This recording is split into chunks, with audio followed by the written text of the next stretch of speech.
hi, we're here at the cottage today and we just thought we'd show you around a little bit. So that's the lake and this is Chris. Hello. And we wanted to tell you some exciting news. Chris and Sam have started a second channel. Yes, we have. It's called Man with a Plan, and we basically fix things that need to be fixed and uh, tinker around with stuff. And so far, we've got a video replacing our front step or kind of like deck area.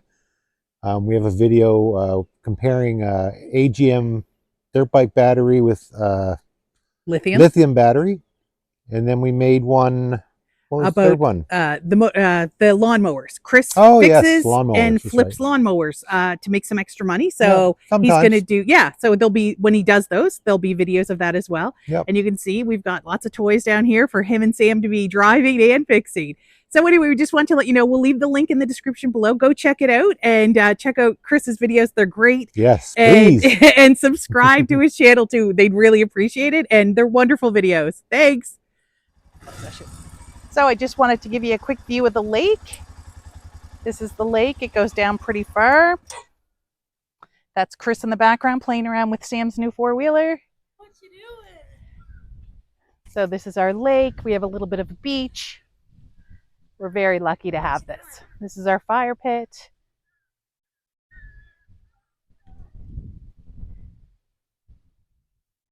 My parents built this cottage back in the 70s. And now Chris and I are lucky enough to have it. And we did a full reno on it a few years ago. And so now our family spends a lot of time here. We're very lucky. Okay, so as always, we start with the pattern. And in this case, I trace the pattern on using carbon paper. And then I go to the scroll saw, and I'm just using scrap wood. It's about a 1/2 inch pine, 3/4 inch pine. And then I start cutting it out on the scroll saw. And as always, the patterns are available on our Etsy site. I will leave the link in the description below if that's something that you're interested in. So this is a great one. It's quite simple, but it's still quite effective. It really does give a really great impact. And it's really just a handful of pieces. So I start cutting it out on the scroll saw, and I like to cut my smallest pieces first wherever possible. So I'm just going to do the outline of the hat, and then I'm going to start chopping away at some of the smaller pieces. Before I get too far, I should say, hi, I'm Donna, and on our channel, we like to show you woodworking projects that we have done, that we've made and have sold really well for us. So you can make and sell them too, if that's something you're looking for, or they just make great hobby projects.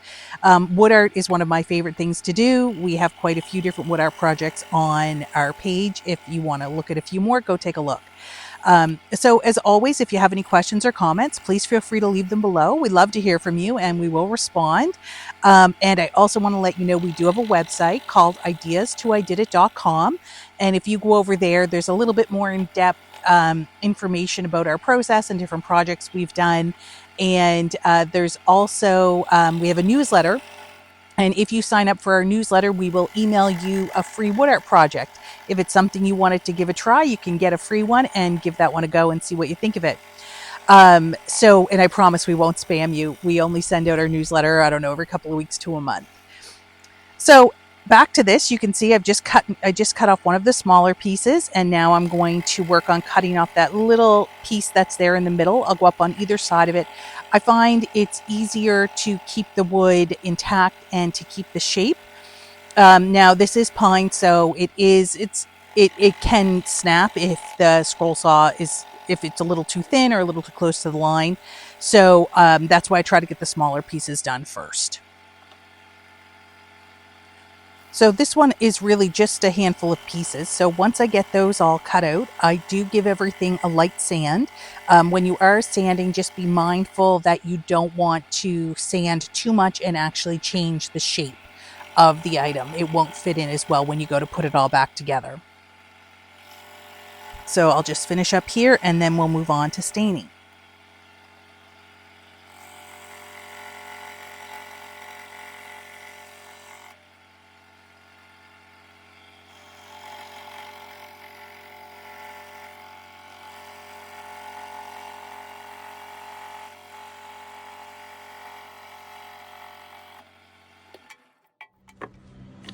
Okay.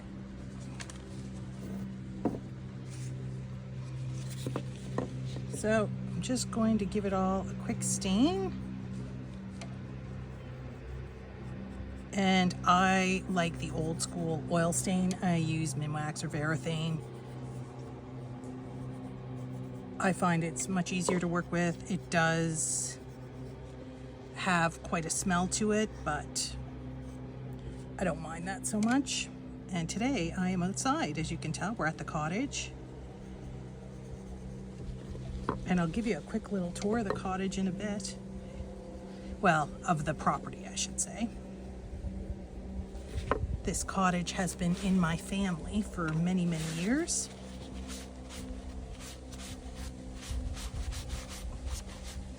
Okay, I feel like that's a good mid-tone.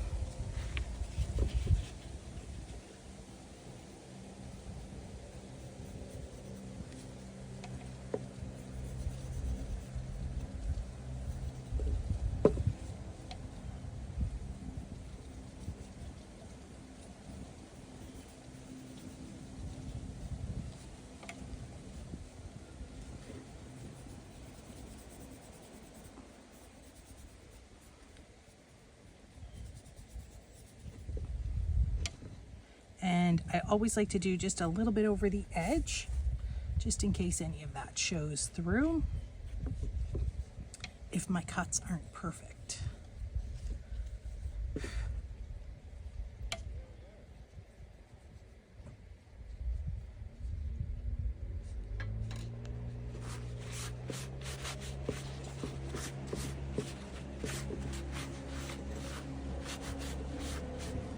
Okay, and I'll come back and show you when I get to the other color.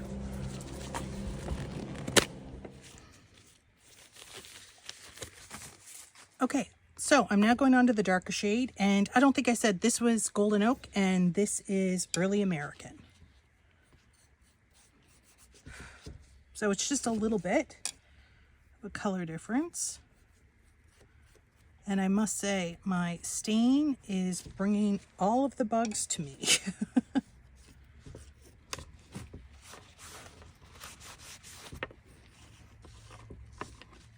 I'm not sure that's gonna look much different. I'm gonna let that sit for a minute.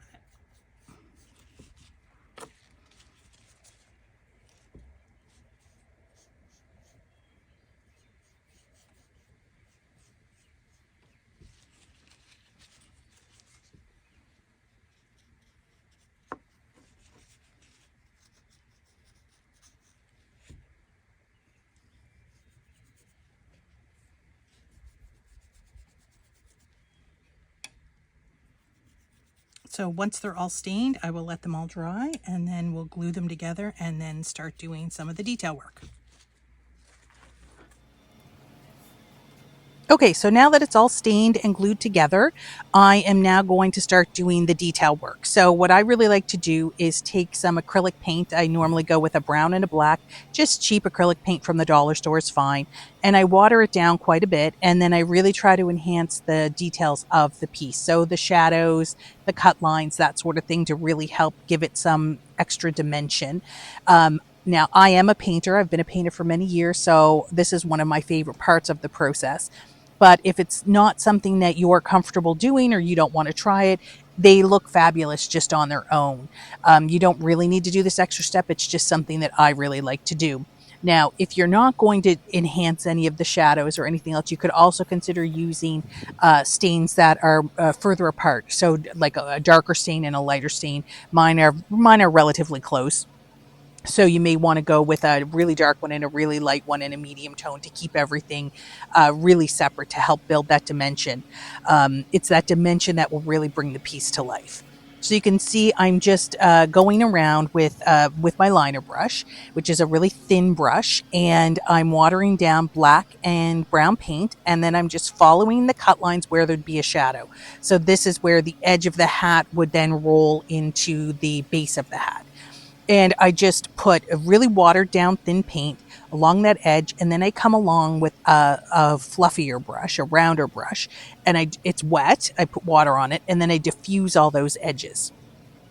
You don't want it to be an outline, you want it to be a soft edge. And now here you'll see I'm correcting a little bit that my stain wasn't quite dark enough. So I'm going over that whole edge with that brown black mixture just to help make that stain look a little deeper. So I'll just kind of keep playing around with this, but you'll see that it really helps bring that dimension and it really gives the piece the 3D look. When you are doing the shadow work, it's really good to try to work in triangles. Like you can see here, I'm basically working in a triangle pattern. You want to keep it really wet. You don't want it to be a dry paint.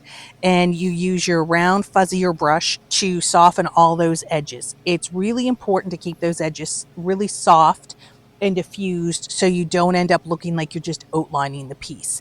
If you do try this and you put paint on and you don't like it, if you take a wet brush, you can 9 times out of 10 just wipe it off. And then if worse comes to worse and it dries on you, you can go in and correct it over it. It's just a really fun way to really add that dimension. So you can see I'm going down the other side of the brim and across the strap, I guess, in the front. I'm not all that familiar with what the different parts of the hats are called. And I should mention, I had a request to do cowboy boots and a cowboy hat. And so I am doing, I have 3 pieces to this little grouping. So it starts off with a cowboy hat. Then I have cowboy boots, and then I've got a guitar. So they'll be coming out in the next few weeks as well.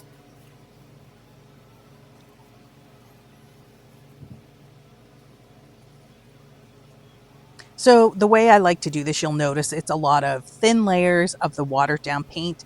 I kind of keep moving around the piece. You'll see I go back to areas 2 or 3 different times to really make those shadows deeper where I want them deeper, as opposed to putting one thick opaque layer of paint down. I try to keep them very thin and transparent and just go bit by bit. So this is also the part I really love doing. So again, if you're not into this part of it, you could definitely leave it just with the wood stains and it would look fantastic. This was a really fun one for me to do because it was very different. I've never done anything quite like this, but it was super fun to try to create something different. It was a bit of a challenge, but it was great. And it was really fun. And I'm really glad it was suggested. And I hope it's something that you guys like too.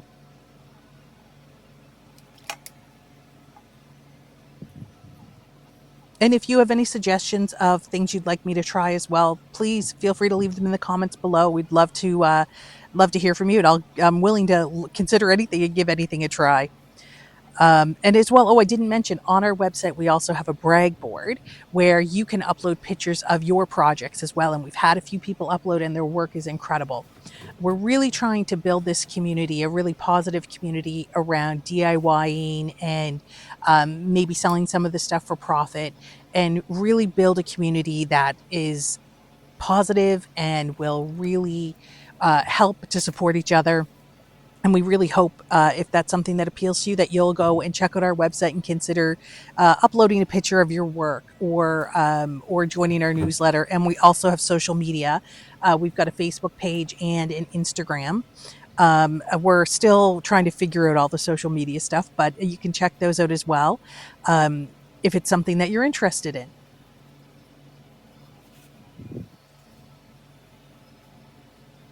And you can see here, I did a few lines of the darker paint on the vertical sides of the hat. Again, it's just to help to create that round shape to it. And again, it's always about building the dimension. And I must apologize, the framing of this isn't fantastic. It's cut off a little bit at the bottom, but I hope you can get the gist of what I'm doing. So we're almost finished here. And I've been asked a few times whether or not I put a top coat on my work. And it really depends.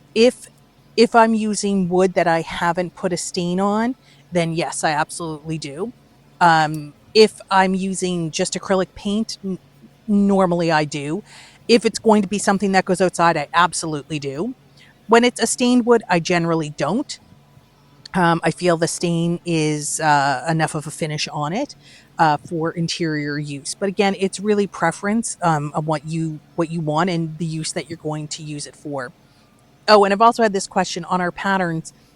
You get them in a PDF format, and I they come in a certain size on the PDF, but you can make those any size you want. You can make them larger, you can make them smaller, so you can really put your own twist to it. And I'm also working on a video that's going to be coming up showing you different ways to use these wood art patterns and pieces in different ways than just art for the wall. So I'm working on a few different options there, and that's been fun as well. So that'll be out in the next little while. And it's kind of showing you how to repurpose uh, these ideas into different forms. So we're almost done here, and I will show you the finished pieces. And I'm going to show you it on a black background and on a light wood background because it really does change the look of the piece. And I hope you really have enjoyed watching this. I hope you have. And we can't thank you enough for spending your time with us. We really appreciate it. And again, if you have any questions or comments, leave them below. And until the next video, thanks so much and have a wonderful day. Bye.